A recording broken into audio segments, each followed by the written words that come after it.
નમો દ્વૈ સૌર્યંતામ નમો દ્વૈ સૌર્યદાનમ નમો દ્વૈ સૌર્યાન નમો દ્વૈ સૌર્યાયમ નમો દ્વૈ સૌત્રિકાળવતી સાવનમ ઓંકારમિંદુ સંયુક્ત નિત્યમ ધ્યાયંતિ યોગિન કામદમોક્ષનો ચૈ ઓંકારાય નમો નમઃ મંગલમ ભગવાનયો મંગલમ કુટુંબોની મંગલમ કુંકુંડાર્યો જૈન્દ્રમો સુમંગલમ નમઃ સમય સારાય સ્વાનુભૂત્યા ચકાસ્તે ચિત્તવાય ભવાય સર્વવા વિભાવ નિરુધની દાતા.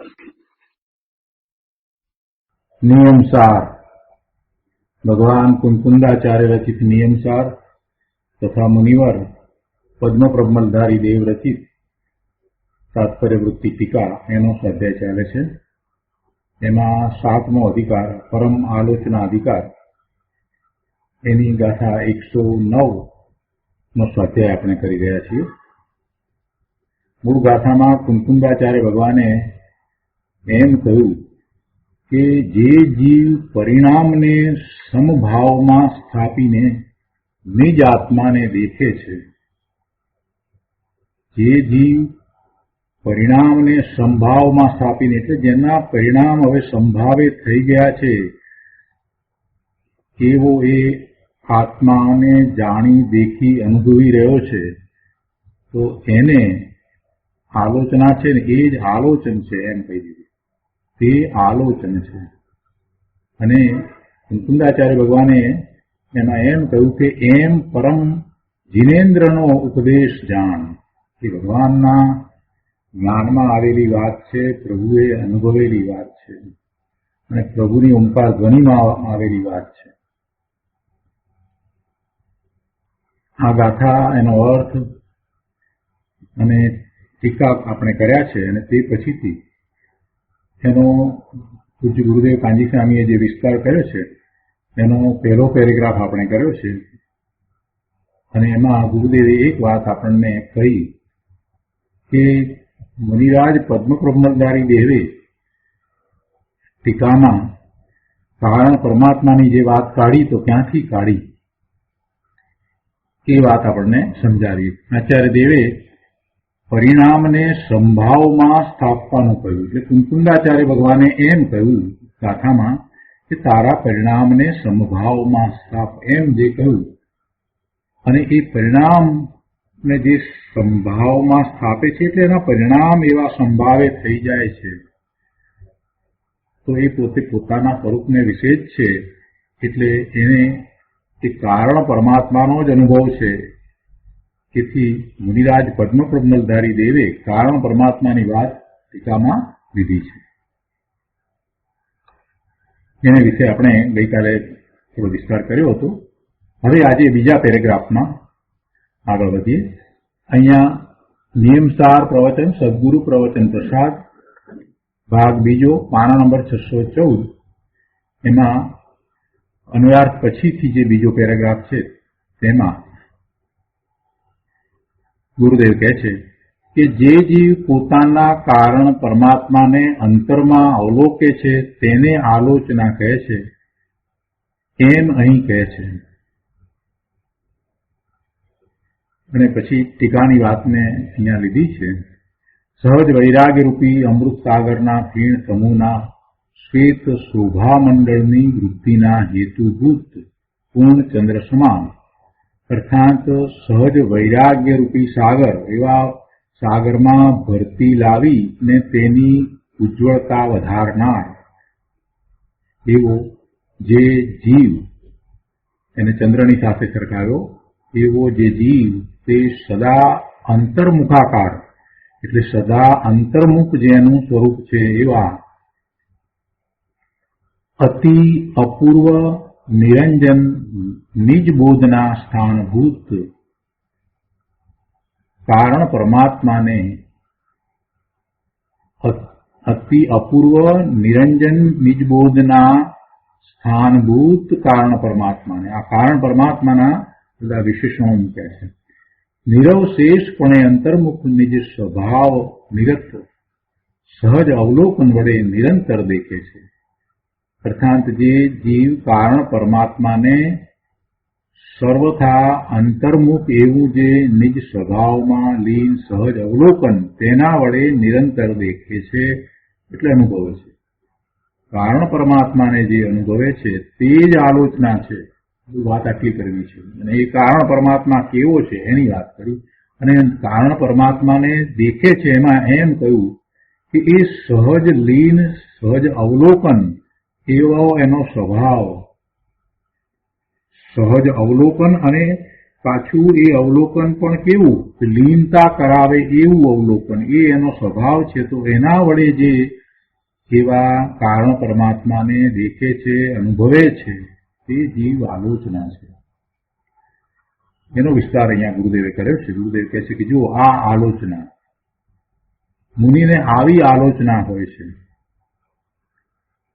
તે મુનિ કેવા છે કે સહજ વૈરાગ્ય રૂપી અમૃતનો સાગર આત્મા છે. પોતે સહજ વૈરાગ્ય રૂપી અમૃતનો સાગર છે. મુનિરાજને કેવો વૈરાગ્ય છે? ઉત્કૃષ્ટ વૈરાગ્ય છે. કંઈ યાદ રાખીને વૈરાગ્ય આવ્યો છે એમ નથી, પણ આત્માનો અનુભવ થયો છે અને નિર્ગ્રંથ મુનિ થયા છે એટલે એવો સહજ વૈરાગ્ય છે. જગતના કોઈ પદાર્થની હવે રુચિ નથી. જગતના કોઈ પદાર્થ દ્વારા પોતાને હવે કાંઈ પ્રાપ્ત કરવાનું નથી એ વાત હવે એમને સહજ થઈ ગઈ છે. યાદ કરવું નથી પડતું. એમને માટે કોઈ પદાર્થ કે કોઈ ભાવ ઉત્કૃષ્ટ નથી. એકમાત્ર પોતાનું સ્વરૂપ શુદ્ધ આત્મા છે તે જ ઉત્કૃષ્ટ છે. તેના ભાવે જ થવા જે ઈચ્છે છે, તેના ભાવે જ સ્થિર થવા જે માંગે છે એવા મુનિરાજને તો સહજ વૈરાગ્યનો સાગર અંદરમાં ઉછળે છે. અને એવા વૈરાગરૂપી અમૃતના સાગરને ઉછાળવા માટે જે પૂર્ણચંદ્ર સમાન છે એવો આત્મા, જેમ ચંદ્ર સમુદ્રમાં ભરતી લાવે છે તેમ અંતરમાં શક્તિનો ભંડાર આત્મા સહજ વિતરાગતાથી ભરેલો સમુદ્ર છે. વિતરાગતા કઈ બહારથી આવતી નથી. કોઈના ઉપદેશથી કઈ વિતરાગતા પ્રગટ થાય? વિતરાગતા કોઈના ઉપદેશ દ્વારા પ્રગટ નથી થતી. વિતરાગતા તો સહજ દશા છે. આત્માનું સ્વરૂપ જ વિતરાગ સ્વરૂપ છે. એટલે ગુરુદેવ અહીંયા કહે છે કે અંતરમાં શક્તિનો ભંડાર આત્મા સહજ વિતરાગતાથી ભરેલો સમુદ્ર છે. કશાય રહિત દશા થતાં સહજ વિતરાગતા પ્રગટ થાય છે. જો જીવની કશાય રહિત દશા થવી એ તો નાસ્તિકની વાત થઈ. સર્વ કશાયોથી રહિત જીવ થાય, ક્રોધ માન માયા લોભ અને 9 પ્રકારના 9 કશાયોથી રહિત થાય એમ જે કહેવું એ તો નાસ્તિકની વાત છે. પણ એમાં અસ્થિથી શું વાત છે? તો કે વિતરાગતા પ્રગટ થાય છે. 12મા ગુંફાને આપણે એમ કહીએ છીએ કે સર્વ ધાતી કર્મોની પ્રકૃતિનો ક્ષય થઈ જાય છે, સર્વ કશાય રહિત દશા થઈ જાય છે. પણ એ બધું તો નાસ્તિથી થયું. પ્રગટ શું થાય છે? તો કે વિતરાગતા પ્રગટ થાય છે. સહજ વિતરાગ સ્વભાવ છે એ પ્રગટ પૂર્ણપણે પ્રગટ થઈ જાય છે. તો એ ક્યાંથી પ્રગટ થાય છે? જે અંદરમાં પડ્યું છે એ પ્રગટ થાય છે. એટલે અંતરમાં શક્તિનો ભંડાર આત્મા, જેમાં અનંત શક્તિ પડી છે એવો શક્તિનો ભંડાર, એમાં આ વિતરાગતા પણ પૂર્ણ ભરી પડી છે. એટલે એવો વિતરાગતાથી ભરેલો એ સમુદ્ર છે. એવો એ ભગવાન આત્મા છે. મુનિઓ તેમાં એકાગ્રતા કરે છે અને એકાગ્ર થઈને વૈરાગની ભરતી લાવે છે. સ્વરૂપમાં એકાગ્રતા કરે છે અને એવી એકાગ્રતા થાય છે એટલે વૈરાગની ભરતી આવે છે. સહજ વૈરાગને ઉછાળીને પર્યાયમાં પ્રગટ કરે છે અને તેની ઉજ્જવળતા વધારે છે. એટલે આ સમુદ્રની અંદર ભરતી આવે, મોજા ઉછળે. ચંદ્ર પૂર્ણ ચંદ્ર છે તો એને કારણે સમુદ્રમાં ભરતી આવે છે, મોજા ખૂબ ઉછળે છે તો એના ફીણને લીધે એ બધું શ્વેત દેખાય છે તો એવી શ્વેતની વૃદ્ધિ થાય એટલે કે ખૂબ ઉછાળા આવે છે તો એનું કારણ ચંદ્ર છે. એવી રીતે અહીંયા સહજ વૈરાગ પોતાનું સ્વરૂપ છે, વિતરાગતા એ પોતાનું સ્વરૂપ છે. એવા ભગવાન આત્મા વિતરાગી પરમેશ્વર તરફ દ્રષ્ટિ કરતા, નિજ પરમાત્મા તત્વ તરફ દ્રષ્ટિ કરતા ત્યાં એકાગ્ર થતા એ સહજ વૈરાગે ઉછળે છે અને એમ શોભા વધે છે, એમ એની ઉજ્જવળતા વધારે છે. વધુ ને વધુ એકાગ્રતા કરે છે એમ વધુ ને વધુ એની ઉજ્જવળતા થાય છે. ગુરુદેવ કહે છે કે જો આ મુનિઓ જંગલમાં વસતા ટીકા કરી છે, મુનિઓએ જંગલમાં રહીને ટીકા કરી છે. આપણે તો એક નિબંધ લખવો હોય તો વિચાર થઈ જાય એની માટેનું મટીરિયલ ક્યાંથી લાવીશું, શું કરીશું ને કેટલું રેફરન્સ વગેરે. આ તો સહજ વાત અંતરમાંથી આવે છે, જંગલમાં બેઠા બેઠા એ લખે છે. ટીકા કરતા કરતા પોતે વૈરાગ્યના સમુદ્રને ઉછાળે છે. ખરી વાત તો એ છે કે મુનિને એવો ભાવ આવ્યો છે. આ ટીકા લખે છે એ વખતે મુનિને કુંકુંદાચાર્ય ભગવાનની ગાથા વાંચીને જે અંતરમાં ભાવ આવ્યો છે, એમની પોતાની એવી દશા છે, પોતાને એવો વૈરાગ્ય ઉછળી રહ્યો છે. કેમ કે પોતે વિતરાગ સ્વરૂપ છે, એ વિતરાગતા એમણે પ્રગટ કરી છે એટલે હવે વૈરાગનો સમુદ્ર ખૂબ ઉછળી રહ્યો છે. સહજ વૈરાગ્ય સમુદ્રને ઉછાળનાર મુનિઓને કેવા આત્માનું અવલોકન હોય છે. એટલે કે કારણ પરમાત્માની વાત વચ્ચેમાં સહજ રીતે આવી જાય ને, જેને આવી દશા હોય એને પછી પોતાનો ભગવાન આત્મા કેવો છે એ વાત સહજ થઈ જાય. એટલે પોતે જ કારણ પરમાત્મા છે, પોતાને કારણે જ આ બધું થઈ રહ્યું છે. પોતે આ વિતરાગી દશાને પ્રગટ કરે છે તો એ વિતરાગતા અંદરમાંથી આવે છે, એનું કારણ અંદરમાં પડ્યું છે. એવું કારણ પરમાત્મા પોતે જ છે એટલે કારણ પરમાત્માની વાત આવી છે. ગુરુદેવ કહે છે કે સહજ વૈરાગ સમુદ્રને ઉછાળનાર મુનિઓને કેવા આત્માનું અવલોકન હોય છે. ભગવાન આત્મા સદા અંતર્મુખ છે, અતિ અપૂર્વ નિરંજન અને નિજ બોધના આધારભૂત એવું કારણ પરમાત્મા છે. અતિ અપૂર્વ નિરંજન અને નિજ બોધના આધારભૂત એવું કારણ પરમાત્મા છે.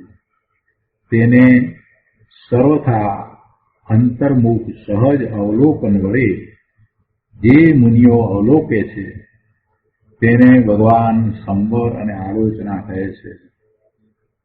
જે એવી દશા રૂપ થયો છે એ આત્મા જ આલોચના છે. આગળ કહે છે કે આ આલોચના અધિકાર છે. આલોચના એ સંવર છે. જે ત્રિકાળી શક્તિરૂપ કારણ પરમાત્મા છે તેમાં અંતર્મુખ થઈને તેને જે દેખે છે તેને સંવર અને આત્મધર્મ થાય છે. હું ચિદાનંદ આત્મા છું એમ સમજીને તેમાં જે લીન થાય છે, હું ચિદાનંદ આત્મા છું એમ સમજીને એમ સ્વીકારીને જે એ તરફ લક્ષ કરીને બીજે બધેથી પોતાના ઉપયોગને પાછો વાળીને સ્વ તરફ વળે છે, સ્વ તરફ ઢળે છે અને એમ એ સ્વરૂપને વિશે એકાગ્રતા કરે છે અને પછી એકાગ્રતા કરતો કરતો એમાં જ રહી જાય છે એટલે એ લીન થાય છે. તો તેને જ ખરેખર આલોચના હોય છે. અંતરમાં આત્માના અવલોકનથી જ મોક્ષ માર્ગ છે. બહારના અવલોકનથી કે દેહની ક્રિયાથી મોક્ષ માર્ગ નથી. બહારના અવલોકનથી કે દેહની ક્રિયાથી મોક્ષ માર્ગ નથી. સાક્ષાત દિનેશ્વર ભગવાન, તીર્થંકર ભગવાન સમુદ્રમાં બિરાજતા હોય, એમના દર્શન થાય પણ એથી કઈ મોક્ષ માર્ગ નથી. એ બધો ભાવ શુભ ભાવ છે. દિનેશ્વર ભગવાનના દર્શન કરીને એમને નમસ્કાર કરવાનો ભાવ છે એ પણ શુભ ભાવ છે. પણ એવા શુભ ભાવથી પોતાને અંદરમાં શુદ્ધિની વૃદ્ધિ થતી નથી, નિજરા થતી નથી. શુભ ભાવને કારણે પુણ્યનો બંધ પડે છે, પણ તેથી કઈ મોક્ષ માર્ગ થતો નથી. સિદ્ધ સમાન સદાપદ મેરો, પોતે સિદ્ધ સમાન છે. સિદ્ધ સમાન સદાપદ મેરો, વિકાળ ત્રણેય કાળે પોતાનું પદ, પોતાનો ભગવાન આત્મા તો સિદ્ધ સમાન જ છે. ભૂતકાળમાંય હતો, વર્તમાનમાંય છે અને ભવિષ્યમાંય છે. પણ એનું લક્ષ્ય કરીને એને એવો પર્યાયમાં પ્રગટ કરવો એ એકમાત્ર જીવનનું કર્તવ્ય છે. એનો પુરુષાર્થ ઉપડવો, પોતાના એવા સિદ્ધ સમાન ભગવાન આત્માને વર્તમાન પર્યાયમાં પ્રગટ કરવાનો પુરુષાર્થ ક્યારેક ક્યાંકથી તો એને ઉપાડવો પડશે ને. અનંતકાળથી એ ભવના ભ્રમણ કરી રહ્યો છે, સંસાર અવસ્થામાં છે, તો એ કંઈ એનું સાચું સ્વરૂપ નથી, એની કંઈ એવી અવસ્થા નથી. એવી વાત સમજીને એને ક્યાંકથી ક્યારેક તો શરૂઆત કરવી પડશે ને. તો વર્તમાનમાં જ્યારે એને આટલો બધો પુણ્યનો ઉદય છે અને એ પુણ્યના ઉદયના નિમિત્તે એને આ શાસ્ત્ર મળ્યા છે, જીનવાણી મળી છે, ગુરુદેવના પ્રવચન મળ્યા છે અને આવો ભાગ્યરૂપ પ્રસંગ બન્યો છે કે જેમાં એ પરમાગમનો સ્વાધ્યાય કરે, ગુરુદેવના વચનામૃત દ્વારા પરમાગમનો સ્વાધ્યાય કરે, તો ત્યારે હવે એ પોતે સિદ્ધ સમાન છે એવા પદને પ્રગટ કરવાનો પુરુષાર્થ નહીં ઉપાડે તો પછી ક્યારે ઉપાડશે? આનાથી વધારે સારા સંયોગો તો કંઈ મળવાના નથી. કહે છે અહીંયા ગુરુદેવ કે સિદ્ધ સમાન સદાપદ મેરુ, જેવા સિદ્ધ પરમાત્મા છે તેવો જ હું શક્તિરૂપ કારણ પરમાત્મા છું. એમ પ્રથમ નિર્ણય કરે, પહેલા એવો એ નિર્ણય કરે. અનુભવ પછી અને જે શ્રદ્ધા થશે એ તો થશે જ, પણ પહેલા એવો પાકો નિર્ધાર નિર્ણય કરે, હું સિદ્ધ સમાન, સિદ્ધ પરમેશ્વર સમાન શક્તિએ એવો કારણ પરમાત્મા છું એમ નિર્ણય કરે અને પછી પુરુષાર્થ કરે તો એવી પ્રતીત થાય. એટલે એમ પ્રતીત કરીને તેમાં એકાગ્ર થઈને અવલોકન કરવું, તેનું નામ સમ્યક દર્શન જ્ઞાન ચારિત્રાણી મોક્ષ માર્ગ છે. ઉમાસ્વાતીજી ભગવાને કહ્યું ને, સમ્યક દર્શન જ્ઞાન ચારિત્રાણી મોક્ષ માર્ગ, પહેલું જ સૂત્ર. તો એ સૂત્રને સાર્થક કરવું હોય તો આ એનો વિધિ બતાવે. પહેલા જેણે પોતાના શુદ્ધ આત્માને જાણ્યો છે તે જીવ પુણ્ય પાપના વિષમ પરિણામો છોડીને સમતા અવલંબી થઈને અંતર્મુખ આત્માને અવલોકે છે. તે જીવને આલોચના ધર્મ છે. પ્રથમ, જગતનો કોઈ પદાર્થ મને અનુકૂળ કે પ્રતિકૂળ નથી. હું તો નિર્વિકલ્પ જ્ઞાયક મૂર્તિ છું. એમ શ્રદ્ધામાં પરમ સમતા પ્રગટ કરવી તે સમ્યક દર્શન ધર્મ છે. માત્ર વિકલ્પ રૂપે નહીં. અહીંયા શું કહ્યું છે કે શ્રદ્ધામાં પરમ સમતા પ્રગટ કરવી. શ્રદ્ધામાં જ્યારે એવી સમતા પ્રગટ કરવી છે તો એ માત્ર શબ્દોમાં અને વિકલ્પમાં હશે તો નહીં ચાલે. એવો એને અનુભવ કરવો પડશે. રવિશ્રુતના અભ્યાસ દ્વારા જે સમતાને એ સમજ્યો છે કે જગતના પદાર્થો છે તે મારાથી ભિન્ન છે, એ ન તો મને અનુકૂળ છે કે ન તો મને પ્રતિકૂળ છે, એના પ્રત્યેનું મારું વલણ, એના પ્રત્યે મને જે વિકલ્પ થાય છે અને એવો જે ભાવ છે એ બધો ભાવ શુભ કે અશુભ ભાવ છે. તો એવા શુભ કે અશુભ ભાવ પણ મારા સ્વરૂપમાં નથી. એ ક્ષણિક ભાવ પર્યાયમાં છે, એ મારો ભાવ નથી. કેમ કે એ ભાવ મારા શુદ્ધ સ્વરૂપને અનુસરીને થતો ભાવ નથી. એટલે પહેલી તો આ એને શ્રદ્ધા થવી જોઈએ, સ્વવિકલ્પ શ્રદ્ધા કે આ જગતના બધા પદાર્થો અને એના પ્રત્યેના ભાવ એ બધાથી હું જુદો છું અને એ બધા મને ન તો અનુકૂળ છે ન તો પ્રતિકૂળ છે. એ મને ઈષ્ટ પણ નથી અને અનિષ્ટ પણ નથી. પેલું એને શ્રદ્ધામાં વિકલ્પ સહિત લેવું પડે, એવો પાકો નિર્ણય કરવો પડે અને એવો નિર્ણય થાય ત્યાર પછીથી આખો પુરુષાર્થ થાય છે. જગતનો કોઈ પદાર્થ મને અનુકૂળ પણ નથી અને પ્રતિકૂળ પણ નથી. હું તો નિર્વિકલ્પ જ્ઞાન મૂર્તિ છું. તો મારા એવા નિર્વિકલ્પ વિકલ્પ વિનાના જ્ઞાન મૂર્તિ સ્વભાવને શું અનુકૂળ ને શું પ્રતિકૂળ?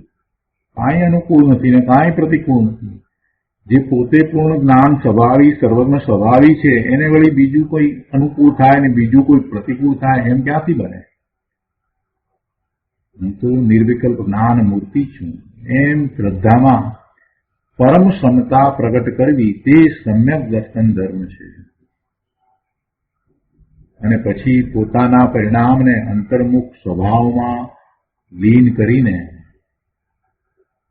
પરમ સમતાનું અવલંબન કરીને જે જીવ અંતરમાં પોતાના આત્માને અવલોકે છે તે જીવને નિશ્ચયથી આલોચના છે. સ્વભાવમાં લીનતા કરીને અંતર્મુખ થયો, સ્વભાવમાં એકાગ્રતા થઈ, વિશેષ ઉગ્ર પુરુષાર્થ છે એટલે લીનતા થઈ અને પરમ સમતાનું અવલંબન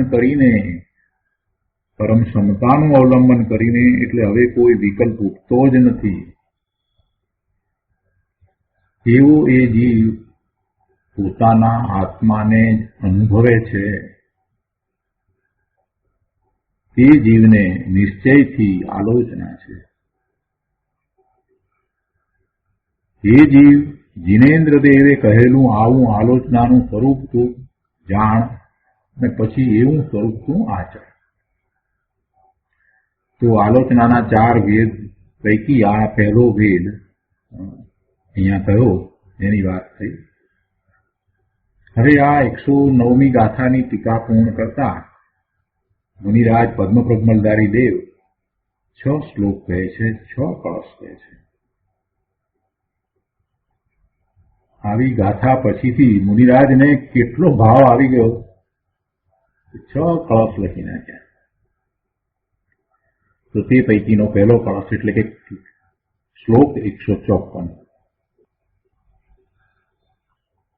આત્માયા આત્માનમ આત્મન અવિચલ નિલયમ ચ આત્માના પશ્યતિત્થમ યો મુક્તિ શ્રી વિલાસાનતનું સુખમયન તોક કાલેન યાતિ સોયમ વંદ્ય સુરેશૈર કેમ દરત દિભિઃ ખેચરૈ ભૂચરૈવા તમ વંદે સર્વવંદન સકલ ગુણનિધિમ તદ્ગુણાપેક્ષયાહમ.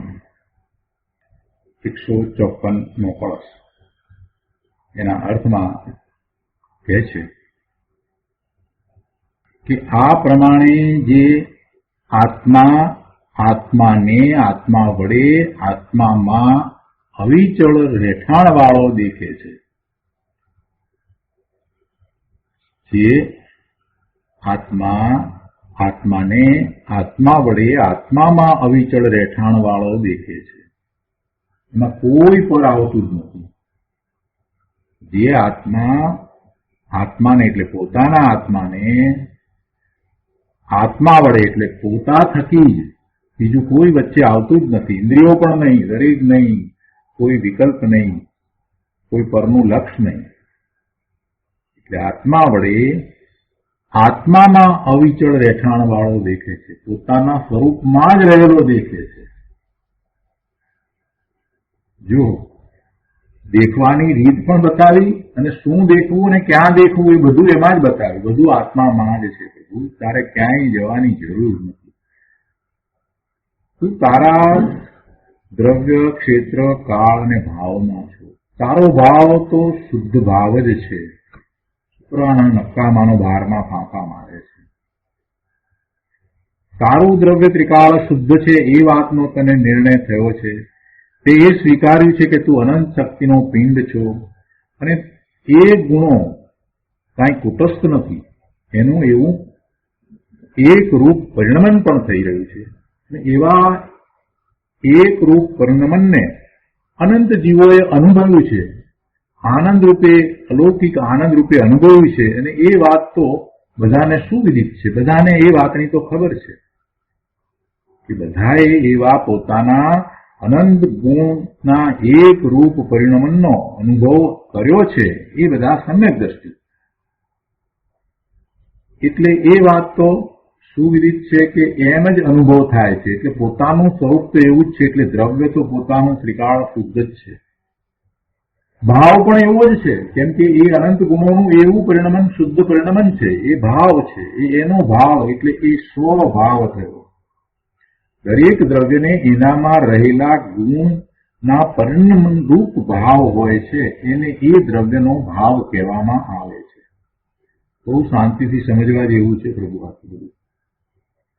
સોનું લઈએ તો સોનામાં રહેલા ગુણો, એની પીળાશ, ચીકાશ, ઘનતા, કંડક્ટિવિટી વગેરે જે બધા ગુણો જે છે, એ ગુણો એનું ભવન સતત થાય છે, એ એનો ભાવ છે. એ સોનાનો ભાવ. સોનું એવા ભાવે પરિણમી રહ્યું છે. એવી રીતે આ જીવ ચેતન છે, એના અનંત ગુણ છે, તો એ અનંત ગુણના ભાવે પરિણમી રહ્યો છે. એ એનો સ્વભાવ છે. દ્રવ્ય ત્રિકાળ શુદ્ધ છે, અનંત ગુણ શક્તિ રૂપે પડ્યા છે, તો એવો જ એનો ભાવ છે, એ એનો સ્વભાવ છે. એ એના ક્ષેત્રની બહાર ક્યાંય પહોંચતો નથી. આત્માના અસંખ્ય પ્રદેશ છે, પણ એ પ્રદેશ કાંઈ છૂટા છૂટા છે, કંઈ અનેક વસ્તુ ભેગી થઈને બનેલા છે? ના, એ અખંડ છે. વસ્તુ તો અખંડ છે, પણ એનું પરિમાણ કેટલું છે? તો પરિમાણ એટલું અસંખ્ય પ્રદેશ પરિમાણ છે, અને એ જ એનું ક્ષેત્ર છે. તો એવા ક્ષેત્રને છોડીને આ ભગવાન આત્મા બહારમાં ક્યાંય પહોંચતો નથી. હવે બહારમાં પહોંચતો નથી તો બહારમાં પરના કામ કરે કેવી રીતે? અરે બહારમાં તો એ પહોંચતો નથી, પણ એનો જે ભાવ છે, એનો જે ભાવ છે, એ ભાવે ક્યાંય બહાર પહોંચતો નથી. એનો જે ભાવ છે એ એના સુધી જ રહે છે. એટલે આ શરીર જેની સાથે એ રહ્યો છે, એ શરીરમાં એનો ચૈતન્ય ભાવ પણ પહોંચતો નથી. ભગવાન આત્માનું ચૈતન્ય પણ એના ક્ષેત્રને વિશે છે, શરીરમાં એ પહોંચતું નથી. પછી બીજાને એ કરે અને બીજાની પર્યાયને બદલે, આ બધી વાત તો ક્યાંય બાજુ પર રહી ગઈ. કોણ કોનું કરે? ગુરુદેવે ઘણી વાર કહ્યું છે, પણ એની ગંભીરતા આપણે સમજ્યા નથી. કોણ કરે? આ જે શબ્દો ગુરુદેવના મુખથી જે બોલાય છે ને, એ અંતરમાંથી આવેલા શબ્દો છે. એને સમજવાની જરૂર છે કે કેમ આવા શબ્દો ગુરુદેવ બોલે છે, કેમ આવા શબ્દો ગુરુદેવના મુખમાંથી નીકળ્યા. કોણ કોણ કરે? ઘણી વાર કહ્યું છે, પ્રવચનમાં આ વાત આવી છે. આ જ વાત છે કે આવું ભગવાન આત્મા પોતે છે, એ બીજાનું ક્યાંથી કાંઈ પણ કરે. એનું દ્રવ્ય શુદ્ધ છે, એનો ભાવ પણ એવો છે, અને એ પોતે પોતાના ક્ષેત્રમાં જ રહ્યો છે. અને જે ભાવ જે સમય છે, એ જ ભાવ, એ એનો કાળ છે. એનો કાળ કેવો છે? ત્રિકાળ એક સરખો ભાવ છે, એ જ એનો સ્વભાવ છે. અને ત્રિકાળ એ એમ જ છે. ત્રિકાળ એ શુદ્ધ જ છે, એટલે સિદ્ધ સમાન જ છે. આવા પોતાના ભગવાન આત્માનું લક્ષ્ય કરતા એનો એવો જ અનુભવ થાય છે. આ વાતને એને સ્વીકારવાની છે, અને એવો પુરુષાર્થ લેવાનો છે. એટલે એ ક્યાં રહ્યો છે, કોના આધારે રહ્યો છે, કેવી રીતે રહ્યો છે? તો તે છે કે આત્માને આત્મા વડે, આત્મામાં અવિચળ રહેઠાણ વાળો દેખે છે. એ અવિચળ રહેઠાણ વાળો જ છે પોતે. કે પોતાના ક્ષેત્રની બહાર ક્યાં જાય છે? એમાં જે સ્થિર છે, એ આત્મા આમ જાણી અને એને એમ અનુભવે છે. એટલે વર્તમાન પર્યાયમાં એને એમ દેખે છે. એની વાત લીધી છે અહીંયા.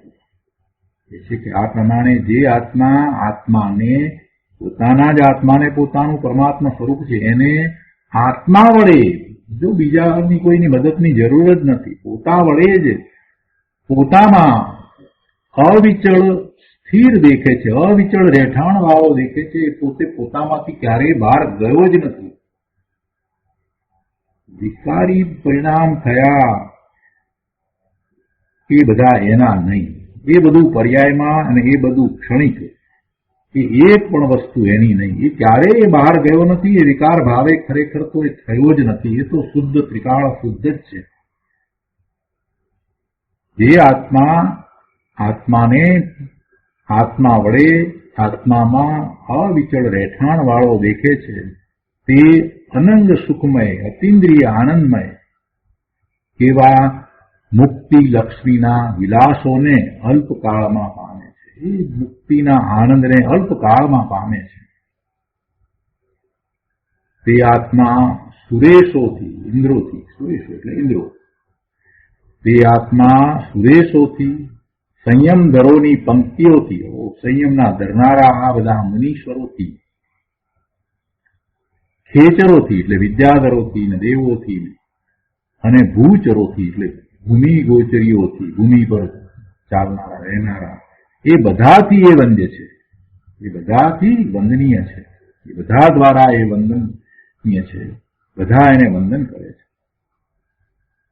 હું તે સર્વવંદ્ય સકળ ગુણ નિધિને, સર્વથી વંદ્ય એવા સમસ્ત ગુણોના ભંડારને તેના ગુણોની અપેક્ષાથી, એની અભિલાષાથી વંદું છું. જે એવો વંદનીય છે, કોનાથી? ઇન્દ્રોથી, સંયમ ગરોની પંક્તિઓથી, ખેચરોથી અને ભૂચરોથી. તો તે સર્વવંદ્ય, બધાથી વંદનીય છે એવો એ સકળ ગુણ નિધિ, એ ગુણોની ખાણ છે, ગુણો નિધિ છે, એના ગુણોની અપેક્ષાથી, એની અભિલાષાથી, એવા ગુણોને પ્રગટ કરવા છે એવી અભિલાષાથી હું એવા આત્માને વંદું છું. તો એનો વિશેષ વિસ્તાર આપણે પૂજ્ય ગુરુદેવ પાસેથી સમજીએ. કળશ 154, પાના નંબર 616. અહીંયા આ કળશ અને એના શ્લોકાર્થ પછીથી ગુરુદેવ કહે છે કે આત્માને આત્મામાં એકાગ્ર થઈને જે જીવ દેખે છે તેને સંવર ધર્મ થાય છે. આત્માને પોતાના સ્વરૂપમાં એકાગ્ર થઈને, પોતે ભગવાન આત્મા, અને એને એમાં જ જુએ ને, બીજે ક્યાં જોવા મળવાનું છે? જ્યાં હોય ત્યાં દ્રષ્ટિ કરવી પડે કે બીજે દ્રષ્ટિ કરવી પડે? ઇન્દ્રિયો દ્વારા જણાતો નથી એટલે ઇન્દ્રિયો દ્વારા જોવાનો નથી. આત્માને જોવો કેવી રીતે? પ્રશ્ન એ થાય છે. બિચારા ભોળા જીવોને એમ થાય છે કે આ દેખાતો નથી, ઇન્દ્રિયો દ્વારા ખ્યાલમાં આવતો નથી એટલે એનું અસ્તિત્વ જ નથી. અરે ભાઈ, જરાક તો વિચાર કર કે જે ઇન્દ્રિય ગમ્ય નથી એ ઇન્દ્રિય દ્વારા ક્યાંથી જણાય ને તું ઇન્દ્રિય દ્વારા જોવાનો પ્રયત્ન કરે છે. પણ જે હું કહે છે એવો હું કહેતા તને જે ખ્યાલમાં આવે છે તે તું છો, તો તેને તું તેમ જાણ ને. જે હું કહેતા પોતાને જે ખ્યાલમાં આવે છે, હું એટલે કોણ? તે હું કહેતા જે પોતાને જ્ઞાન સ્વભાવી ભગવાન આત્મા ખ્યાલ આવે છે કે જે સદાય જ્ઞાન કરી રહ્યો છે, તે જ્ઞાન સ્વરૂપ છે. તો જ્ઞાન ચેતના દ્વારા પોતે પોતાને અનુભવમાં આવે એવો છે, અને પછી અનુભવીને ત્યાં એ જ રીતે જ્ઞાન દ્વારા જ પોતે એકાગ્રતા કરી શકે, બીજી કોઈ રીત નથી. એટલે આત્માને આત્મામાં એકાગ્ર થઈને જે જીવ દેખે છે તેને સંવર ધર્મ થાય છે. કોઈ ઇન્દ્રિયથી, મનથી કે રાગથી દેખવાની વાત નથી કરી, પણ અંતર્મુખ થઈને આત્મા વડે જે પોતાના આત્માને અંતરમાં અવલોકે છે તે અતિન્દ્રિય મુક્તિ સુખને પામે છે. બધાને પ્રશ્ન આ જ મળે છે કે કેમ કરીને અંતર્મુખ થવું, અંતર્મુખ કેમ થવું? અને અંતર્મુખ થવા માટેની પછી પ્રેક્ટિકલ કેટલી બધી વાત હોય, પોતાની પાત્રતાની, યોગ્યતાની, પોતાની સમજની, પોતાને દ્રઢ નિર્ણય થવો, આ બધી કેટલી બધી વાતો, એ બધી પહેલા સ્વાધ્યાય દ્વારા આપણે સમજીએ, સ્વીકારીએ અને ત્યાર પછીથી એવો પ્રયોગ કરીએ. એટલે એ જે પ્રયોગ કરીએ છીએ એમાં કેટલાક પોતાની જાતને બુદ્ધિમાન માનવા વાળા જે આ દ્રવ્યના વિશ્લેષણોમાં રોકાઈ ગયા છે એ પછી વિરોધ કરે છે કે ધ્યાન હોય જ નહીં.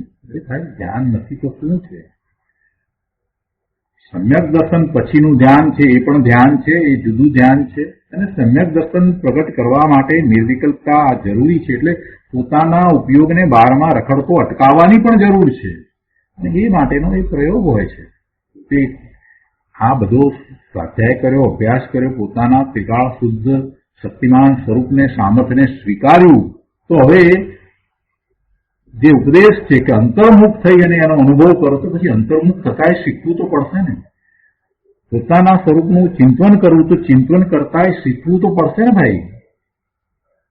એવી આત્મસાધનાની શિબિરની અંદર એ આખો પ્રયોગ કરવામાં આવે છે. ત્યાં સાથે બેસીને એ જ રીતે કરીએ છીએ, એકબીજાની ભૂલ પણ સુધરે છે અને આખું વાતાવરણ એ રીતનું હોય છે. એ વાતાવરણને કેટલાય લોકો સમજતા નથી, એટલે પછી જાત જાતની વાતો કરે છે. અહીંયા પણ થાય, આમ પણ થાય, તેમ પણ થાય. ભાઈ સાધક દશાની અંદર જયારે જે આપણી એવી દશા ન થઈ હોય ને ત્યારે એવું વાતાવરણ જે છે એ પણ આપણે જાતે જ બનાવવું પડે છે. નહીંતર ક્યાંય ને ક્યાંય વિકલ્પોમાં રાચી રહીએ, એ દશા ગમે ત્યાં ગયા હોય ને તોય આવી જાય. એટલે એ આખું વાતાવરણ સર્જી અને એ આત્મસાધના શિબિરની અંદર જે 2-3 દિવસ માટે થઈ અને જે કરીએ છીએ એ ઘણી મોટી વાત છે. પ્રભુ અંતર્મુખ તો થવું છે, તો પછી અંતર્મુખ કેમ થવું શીખવું નથી? વારંવાર એ વાત તો કહે છે કે અંતર્મુખ થઈને તું આત્માને અનુભવ, એનું લક્ષ્ય કર. તો પછી એ કરવું નથી પ્રભુ? શું કહ્યું છે અહીંયા કે ભાઈ એ તને મનથી કે ઇન્દ્રિયોથી જણાવવાનો નથી. એ તું નક્કી જાણ કે તને કાંઈ મનથી નથી જણાવવાનું. છતાંય મનની ભૂમિકા શું છે અને કઈ રીતે એ મનની ભૂમિકા એટલે વિકલ્પોથી રહિત થવાય, સવિકલ્પથી નિર્વિકલ્પ કઈ રીતે થવાય, એની તો વાત છે. પછી એમાં કેટલીક વાત પ્રેક્ટિકલ પણ આવે. એ બધી વ્યવહારના કથન છે, કેટલીક વસ્તુ ઉપચારથી કહેવાય. તો એ વખતે પછી સિદ્ધાંતની ત્યાં વાત મૂકી અને વિરોધ કરવામાં આવે, એ પણ ખોટું છે. એવું ન થવું જોઈએ. સમજવાની વાત છે. ઘણી બધી વસ્તુ હારમાં પણ કરવી પડે છે. યોગ્યતા અને પાત્રતા કાંઈ અમસ્તી આવતી નથી. કૃપાળુદેવે એ માટે ઘણું કહ્યું છે કે ભાઈ એવી યોગ્યતા અને પાત્રતા તારે પહેલી પ્રગટ કરવી જોઈએ, કેળવવી જોઈએ. અહીંયા કહે છે કે આત્માને, આત્મામાં એકાગ્ર થઈને જે જીવ દેખે છે તેને સંવર ધર્મ થાય છે. કોઈ ઇન્દ્રિયથી, મનથી કે રાગથી દેખવાની વાત નથી કરી, પણ અંતર્મુખ થઈને આત્મા વડે જે પોતાના આત્માને અંતરમાં અવલોકે છે તે અતિન્દ્રિય મુક્તિ સુખને પામે છે. પર્યાયના અવલંબને પણ આત્માનું અવલોકન થતું નથી. પૂર્વે એવી પર્યાય થઈ હોય, નિર્મળ પર્યાય થઈ હોય, તો એને પછી યાદ કરવાથી, એનું લક્ષ કરવાથી પણ ફરી પાછી એવી પર્યાય થાય એમ બનતું નથી. અભેદ આત્માના અવલંબને જ આત્માને જે દેખે છે તે અલ્પકાળમાં મુક્તિ સુખ પામે છે. મન નહીં, ઇન્દ્રિયો પણ નહીં, પછી કાયાની તો વાત જ ક્યાં રહી. અને છતાંય અંતર્મુખ થઈ અને આત્માને જોવો, અનુભવવો, અવલોકવો કેવી રીતે થશે? અને જે એમ કરે છે એ જ જ્ઞાની ધર્મી છે અને એ મુક્તિ સુખને પ્રાપ્ત કરે છે. આ કંઈ કોઈએ કવિએ કરેલી કલ્પના નથી. આ અનંત જીવોએ પ્રાપ્ત કરેલું છે. અનંત જીવો એવા મુક્તિ સુખને પામ્યા છે. એટલે આ તો ધોરી માર્ગ છે, રાજમાર્ગ છે. એ જ રીતે જીવો મુક્તિને પામે છે. અનંત જીવો મોક્ષે ગયા. જે આપણને વિશ્વાસ નથી આવતો, આ જ માર્ગ છે. મન અને ઇન્દ્રિયથી જુદો, મન અને ઇન્દ્રિયો વિના પોતે પોતાના આત્માને અનુભવે, અંતર્મુખ થઈને અનુભવે, અને જે એમ અનુભવે છે એ જ મોક્ષના પંથે છે. એને મોક્ષ માર્ગ પ્રગટ કર્યો છે. એને સંવર્પણ છે, એને પ્રતિક્રમણ છે, પ્રત્યાખ્યાન છે, આલોચના છે. અને વિશેષ સ્થિરતા કરતા એને જે પછી નિજરા થાય છે અને છેવટે મુક્તિ થાય છે, એટલે મોક્ષની પર્યાય થાય છે અને સિદ્ધ પરમાત્મા થાય છે. અહીં તો આત્માની જ વાત છે. અહીં તો આત્માની જ વાત છે. કોની વાત હોય પણ પ્રભુ, બીજા કોની વાત કરવી તારે? જે શાશ્વત નથી, જે હંમેશા બદલાયા કરે છે, જે કોઈ રીતે આ જીવને કાર્યકારી નથી, ઉપયોગી નથી, અનુકૂળ નથી કે પ્રતિકૂળ પણ નથી, જેની સાથે એને કાંઈ નિસ્બત નથી, એની વાતોમાં શુક્રવારે રોકાઈ રહ્યો છે. એ બધું એનાથી પર છે. પરની વાતમાં ભાઈ તું અનાદિનો રોકાઈ ગયો, તારી વાતમાં જ કેમ ન ગયો? એટલે તું ભગવાન આત્મા છો ને આત્માની જ વાત છે, બીજી કોઈ વાત છે જ નહીં. અંતર્મુખ આત્માની પ્રતીતિ, તેનું વેદન અને તેમાં લીનતા કરવી તે જ મુક્તિ સુખનો ઉપાય છે.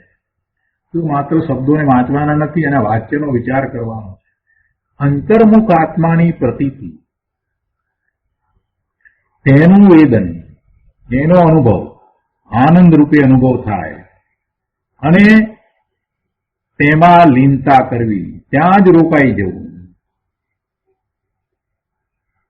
તે જ મુક્તિ સુખનો ઉપાય છે. દ્રવ્યના જ આશ્રય મુક્તિ માર્ગ છે.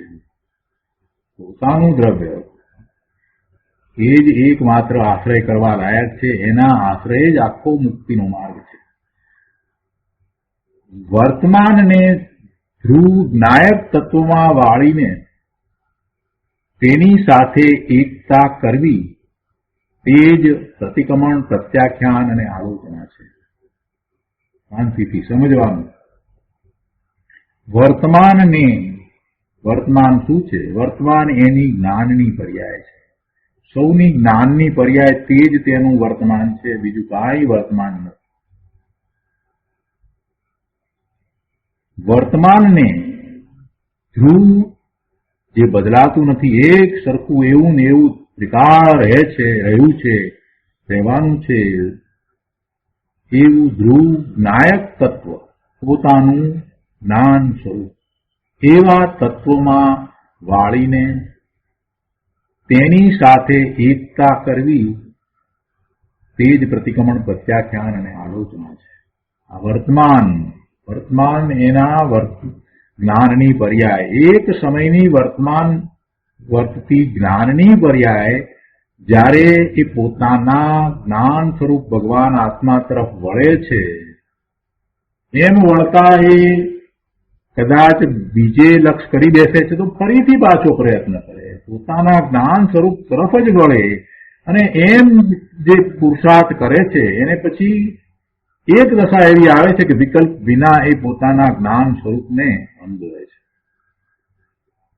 વર્તમાનને ધ્રુવ નાયક તત્વમાં વાળીને તેની સાથે એકતા કરવી, એ વળ્યો, એના તરફ વળ્યો એટલે પછી એ વર્તમાન જ્ઞાનની પર્યાય એની સાથે અભેદ થઈ જાય છે. પોતે જ્ઞાન સ્વરૂપ છે તો જ્ઞાન સ્વરૂપ સાથે વર્તમાન જ્ઞાનની પર્યાય અભેદ થાય છે, બે પણ રહેતું નથી. અદ્વૈત, એવું અદ્વૈત થઈ જાય છે. કેમ કે પોતાના જ્ઞાનની પર્યાય પોતે પોતાના જ્ઞાન સ્વરૂપને જાણે તો એ અભેદ થઈ જાય, એમાં કાંઈ આશ્ચર્ય જેવું નથી. પણ પરને એ જાણવા જાય છે એટલે પરને અનુસરે છે તો એની સાથે પર સાથે કાંઈ એ અભેદ થતી નથી. જગતના કોઈ પણ પદાર્થને અનુસરીને એ વર્તમાન જ્ઞાનની પર્યાય થાય છે તો એ પર પદાર્થ સાથે એ જ્ઞાનની પર્યાય અભેદ થતી નથી, બંને જુદા જ રહે છે. પણ પોતાના જ્ઞાન સ્વરૂપ ભગવાન આત્માને એ જાણવા વાળી થાય છે તો એને અનુભવે છે ત્યારે તે અભેદ થઈ જાય છે. પોતે પોતાની સાથે આ રીતે અભેદ થઈ જાય છે. જે વર્તમાન જ્ઞાનની પર્યાયને પોતે હું કહેતો હતો, જે હું કહે છે તે શું છે? પોતાની વર્તમાન એક સમયની પર્યાય એને જે હું માને છે એ જ એના સ્વરૂપ તરફ વળે છે, પોતાના ત્રિકાળી દ્રવ્ય તરફ વળે છે, તો એ હું એને ત્રિકાળી તત્વ તરીકે અનુભવમાં આવે છે કે આ હું છું. પોતાનું ત્રિકાળી શુદ્ધ તત્વ સ્વરૂપ જે છે એ જ હું છું એવો એને અનુભવ થાય છે, એવી એને પ્રતીતિ થાય છે. બહુ સુંદર વાત મૂકી છે ગુરુદેવે અહીંયા. શું કહે છે કે વર્તમાનને ધ્રુવ નાયક તત્વમાં વાળીને તેની સાથે એકતા કરવી તે જ પ્રતિક્રમણ, પ્રત્યાખ્યાન અને આલોચના છે. આલોચનાની છેલ્લી ગાથામાં કહેશે કે યોગ્ય સ્થળે ધન વ્યયનો અભાવ તે લોભ છે. જો ગુરુદેવે પછીની ગાથાની પણ વાત અહીંયા કેટલીક કરી છે, એ લઈ લઈએ આપણે. કેમ કે ગુરુદેવે જયારે વાત કરી હોય તો એની પાછળ પ્રયોજન હોય, એ પ્રયોજનભૂત વાત જ છે, એ સિવાય ગુરુદેવ અહીંયા કહે નહીં. ગુરુદેવ શું કહે છે કે આલોચનાની છેલ્લી ગાથામાં, આલોચના અધિકાર છે એના પછી પાછળની છેલ્લી ગાથામાં કહેશે કે યોગ સ્થળે ધન વ્યયનો અભાવ તે લોભ છે. તો તેનો અર્થ શું? કે લક્ષ્મી ખર્ચવાનો ભાવ તે પણ પુણ્ય વિકલ્પ છે, રાગ છે, તે કાંઈ ધર્મ નથી. પણ યોગ્ય સ્થળે ક્યાં છે, એટલે કે દેવગુરુ શાસ્ત્રનો મહિમા અને પ્રભાવના કઈ રીતે વધે એવા યોગ સ્થળનો વિવેક કરવાની વાત ત્યાં કરી. વ્યવહાર છે. સંસારના કામમાં લાખો રૂપિયા હોંશથી ખર્ચે અને ધર્મની પ્રભાવનાના કાર્યમાં કંજુસાઈ કરે તો તે મોટો લોભી છે. એટલે તેને સંવર થતો નથી. એને સંવર થતો નથી. અહીં તો સામસામી બે લક્ષ્મીની વાત છે. એક આત્માની મુક્તિરૂપી લક્ષ્મી અને બીજી જળ લક્ષ્મી. આ વાત ગુરુદેવને આ રીતે યાદ આવી. અહીંયા જે લક્ષ્મીની વાત કરી છે, પોતાના સામર્થ્યની વાત કરી છે, તો એના ઉપરથી જે લક્ષ્મી છે એમ અંદરમાં વિકલ્પ આવ્યો એટલે ગુરુદેવે આ બહારની લક્ષ્મીની વાત આ રીતે અહીંયા સાથે લીધી કે એ પછીથી છેલ્લી ગાથાઓમાં આવશે. એટલે કહે છે કે આ બંને લક્ષ્મીની વાત છે. અહીંયા કહે છે કે સામસામી લક્ષ્મીની વાત. અહીં તો સામસામી બે લક્ષ્મીની વાત છે. એક તો આત્માની મુક્તિરૂપી લક્ષ્મી અને બીજી જળ લક્ષ્મી. જેને ચૈતન્યની મુક્તિ લક્ષ્મીની પ્રાપ્તિ, જેને ચૈતન્યની મુક્તિ લક્ષ્મીની પ્રીતિ જાગે તેને જળ લક્ષ્મી પ્રત્યેની તીવ્ર મમતા ઘટ્યા વગર રહે નહીં.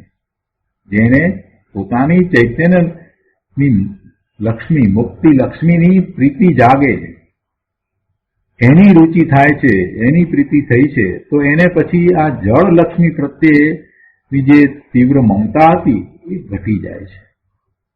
એટલે યોગ સ્થળમાં દેવ ગુરુ ધર્મની પ્રભાવના વગેરે પ્રસંગમાં તેને લક્ષ્મીનો વ્યય કરવાના ભાવ આવ્યા વિના રહેતા નથી. એટલે દાનના ભાવ એને થાય છે.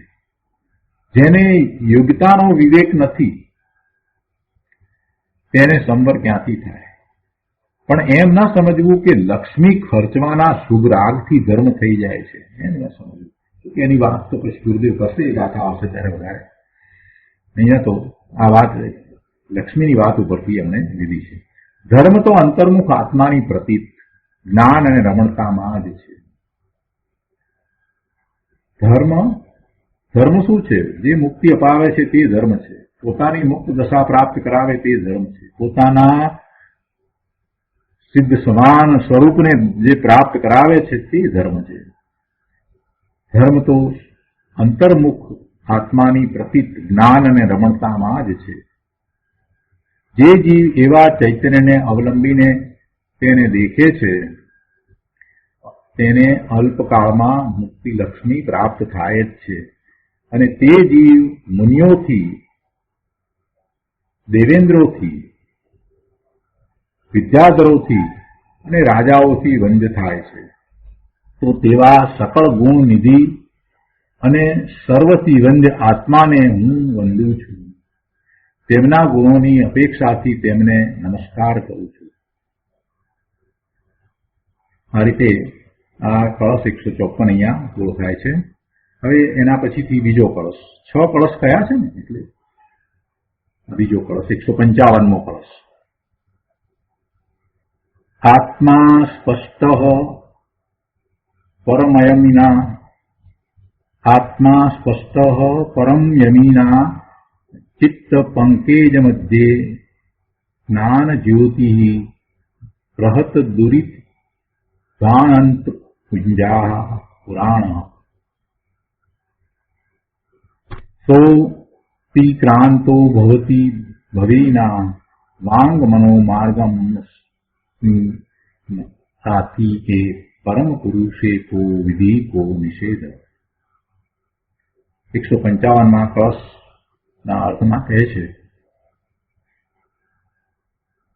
કે જેણે જ્ઞાન જ્યોતિ વડે પાપ તિમિરના પુંજનો નાશ કર્યો છે, જેણે જ્ઞાન જ્યોતિ વડે પાપ તિમિર એટલે અંધારું, પાપરૂપી અંધકારનો જેણે જ્ઞાન વડે નાશ કર્યો છે, અને જે પુરાણ છે એટલે સનાતન છે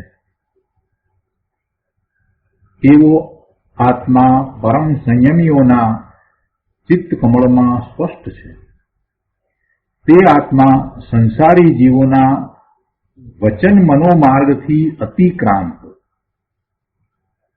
તે આત્મા સંસારી જીવોના વચન મનોમાર્ગથી અતિક્રાંત એટલે વચન અને મનના માર્ગથી અગોચર, એનાથી આગળ, એને અતિક્રમીને મન અને વચન એટલે કાયા પણ આવી ગઈ, એને અતિક્રમીને એને અંતર્મુખ થઈને એવા આત્માને અનુભવવાનો છે. એટલે આત્મા તો પોતે પોતાના જ્ઞાનથી અનુભવમાં આવે છે, એનાથી એ ગોચર છે. બાકી વચન અને મનથી તો એ અગોચર છે, ઇન્દ્રિયોથી તો એ અગોચર છે. આ નિકટ પરમ પુરુષમાં વિધિ સો અને નિષેધ સો.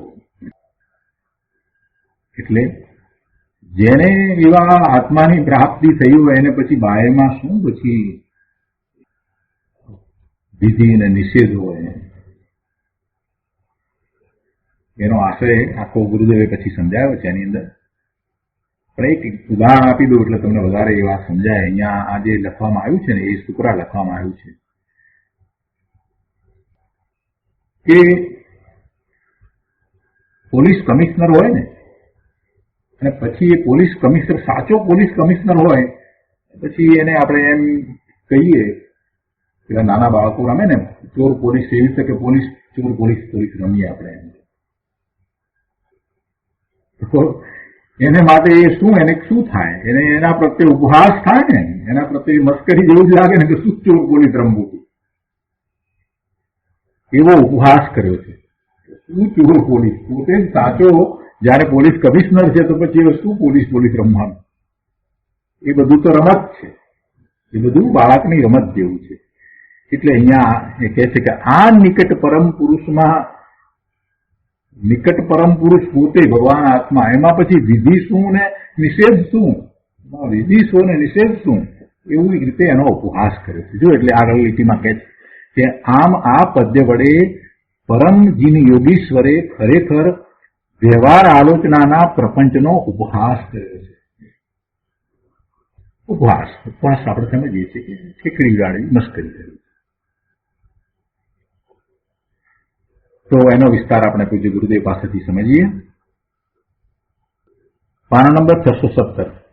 અહીંયા કળશ 155 પછીથી, એના શ્લોકાર્થ પછીથી ગુરુદેવ કહે છે કે કેવો છે ભગવાન આત્મા, કેવો છે ભગવાન આત્મા. ત્રિકાળી ધ્રુવ ચૈતન્ય મૂર્તિ આત્મામાં પાપ કે પુણ્ય નથી. તેણે જ્ઞાન જ્યોતિ વડે પુણ્ય પાપના અંધકારનો નાશ કર્યો છે.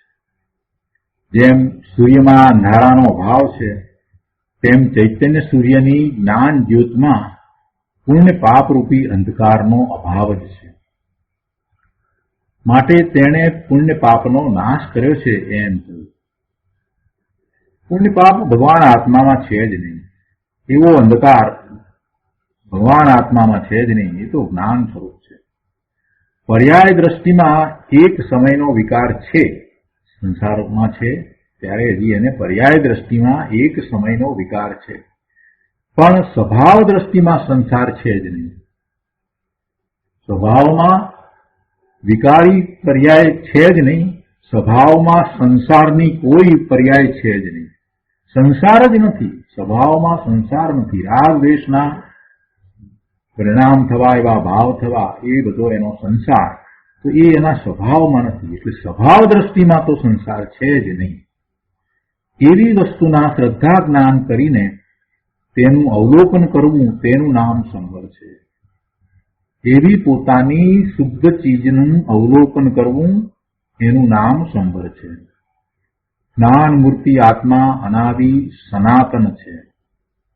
પરમ સંયમી મુનિઓના ચિત્ત કમળમાં તે ચૈતન્ય સૂર્ય ભગવાન આત્મા સ્પષ્ટ છે.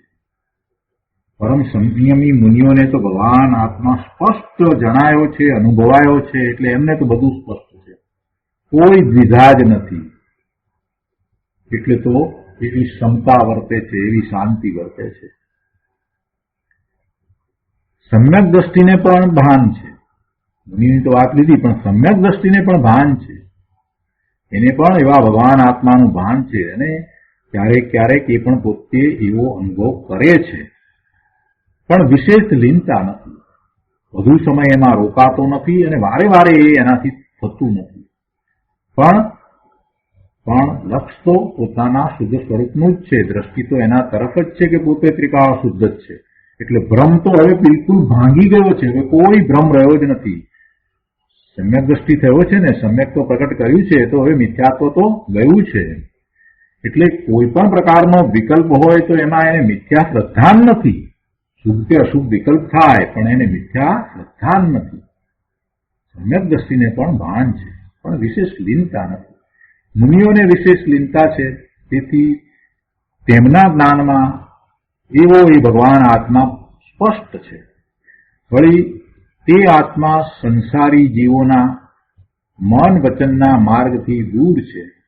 એટલે કે મન કે વચનના અવલંબને તે ભગવાન આત્મા અનુભવમાં આવતો નથી. તે તો જ્ઞાન માર્ગથી જ ગમ્ય થાય તેવો છે. તે તો જ્ઞાન માર્ગથી જ ગમ્ય થાય, જ્ઞાન માર્ગથી જ જણાય, જ્ઞાન માર્ગથી જ અનુભવાય એવું છે. જ્ઞાનને અંતરમાં લઈ જાય તો આત્મા જણાય તેવો છે. ફરીથી ગુરુદેવ વાત બતાવી.